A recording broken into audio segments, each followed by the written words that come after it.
Overtake करुवा समय रे गुटिए यात्रीवाही auto को एक बाइक धक्का देइथिला। फलरे ऑटोटी भारसाम्य हराई रास्ता पार्श्व छिड़ा होइथिबा गुटिए गाई को धक्का देई उलटी पड़िथिला।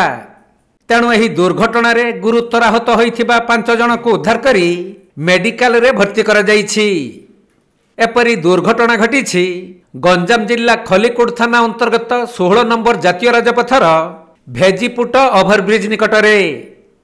मिलिथिबा सूचना अनुसार एक यात्रीवाही ऑटो केशपुर बालुगाँ आड़कू जाउथवा बेले भेजीपुट ओभरब्रिज निकटरे जने बाइक चालक ऑटो को ओभरटेक करुथिले।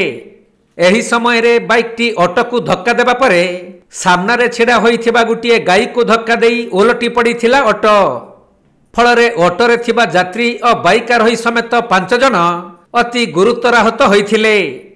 तेणु स्थानीय लोक माने समस्त को उद्धार करी तुरंत चिकित्सा पई खलिकोट गोष्ठी स्वास्थ्य केन्द्र को नहीं भर्ती करिसंती।